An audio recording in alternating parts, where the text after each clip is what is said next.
Hi అండి, నేను మీ Sony. Welcome back to అమ్మతో వంట. ఈరోజు రెసిపీ వచ్చేసి పచ్చి కొబ్బరి రవ్వ పాయసం ఎలా చేయాలో చూపించబోతున్నాను. ఇది చాలా తక్కువ టైంలో ఈ స్వీట్ని చేసుకోవచ్చండి. ఇప్పుడైతే ప్రాసెస్ని స్టార్ట్ చేద్దాం.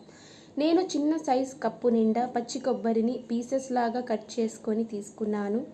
ఈ పీసెస్ని మిక్సీ జార్లోకి వేసి హాఫ్ గ్లాస్ వాటర్ని మొత్తం వేయకుండా కొంచెం కొంచెంగా వేసుకుంటూ మిక్సీకి పట్టుకోవాలి. ఇక్కడ కొబ్బరి పాలు అయితే రెడీ అయిపోయాయండి. ఇప్పుడు స్టవ్ ఆన్ చేసి గిన్నె పెట్టి గిన్నె కాస్త హీట్ అయిన తర్వాత ఇందులోకి 1 టేబుల్ స్పూన్ నెయ్యిని వేసుకోవాలి. ఇందులోకి కొన్ని కొబ్బరి పలుకులను వేసి ఒక 2 మినిట్స్ వరకు ఫ్రై చేసుకోవాలండి. ఈ ప్రాసెస్ అంతా మంటను లో ఫ్లేమ్లో పెట్టుకొని చేసుకోవాలి.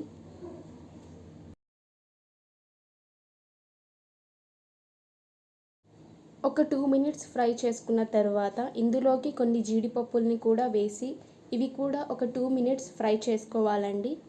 అలాగని ఇవి కలర్ చేంజ్ అవ్వనివ్వకూడదు. మంటని సిమ్లో పెట్టుకొని ఫ్రై చేసుకోవాలి. ఇప్పుడు ఇందులోకి ఒక చిన్న కప్పు నిండా బాంబే రవ్వను వేసుకోవాలి. నేను ఇక్కడ అందాజ్గా ప్లేట్లోకి తీసుకొని వేసుకున్నాను. మీరైతే ఒక చిన్న కప్పు నిండా వేయండి. ఈ బాంబే రవ్వని ఒక 2 మినిట్స్ వరకు ఫ్రై చేసుకోవాలి.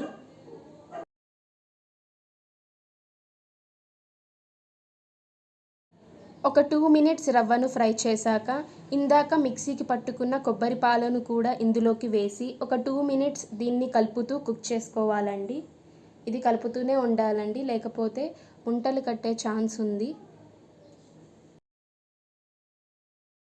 2 మినిట్స్ కుక్ చేసుకున్న తర్వాత ఇందులోకి 1 లీటర్ నీళ్ళని వేసి బాగా కలుపుకుంటూ కుక్ చేసుకోవాలండి. చూసారు కదా, ఇలాగా లమ్స్ రాకుండా బాగా కలుపుకుంటూ ఒక 2 మినిట్స్ వరకు కుక్ చేసుకోవాలి.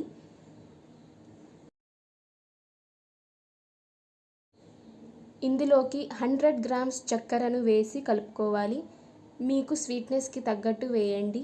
నాకైతే ఇక్కడ సరిపోయింది. మీకు ఇన్ కేస్ స్వీట్నెస్ ఎక్కువ కావాలనుకుంటే ఎక్కువ వేసుకోవచ్చు. నాకైతే ఇక్కడ సరిపోయింది. ఇలాగా కలుపుకోవాలి. ఇప్పుడు కలిపిన తర్వాత ఇందులోకి 1 కప్పు నిండా పాలను వేసి బాగా కలుపుకుంటూ కుక్ చేసుకోవాలండి. ఇది బాగా ఉడకాలి, అంటే పొంగు రావాలి. చూసారు కదా, రవ్వ చాలా బాగా ఉడికిపోయింది. అలాగే ఎలాంటి ఉంటలు కూడా లేదు. ఇలాగే ఈ స్వీట్ అనేది ఇలా పల్చాగానే ఉండాలండి, గట్టిగా ఉండకూడదు. పల్చాగా ఉంటేనే చాలా టేస్టీగా ఉంటుంది. ఇప్పుడు స్వీట్ అయితే రెడీ అయిపోయిందండి. దీన్ని గార్నిష్ కోసం కొంచెం బాదంతో గార్నిష్ చేసుకుంటే ఎంతో టేస్టీగా ఉండే పచ్చి కొబ్బరి బాంబే రవ్వ పాయసం అయితే రెడీ అయిపోయిందండి. ఇది చాలా తక్కువ టైంలో చాలా ఈజీగా చేసుకోవచ్చండి. ఈవెన్ స్వీట్ రెసిపీస్ రాని వాళ్ళు కూడా చాలా ఈజీగా ఈ వీడియోని చూస్తే చేసుకోవచ్చు. ఇది చల్లగైన తర్వాత తింటే చాలా డెలీషియస్గా ఉంటుంది. మీరు ట్రై చేయండి. ట్రై చేసి ఎలా ఉందో కామెంట్ సెక్షన్లో కామెంట్ చేయండి. అలాగే వీడియో నచ్చినట్లయితే వీడియోని లైక్ చేయండి, షేర్ చేయండి, ఛానల్ని సబ్స్క్రైబ్ చేయండి. ఇలాగే మంచి మంచి వీడియోస్తో మీ ముందుకు వస్తాను.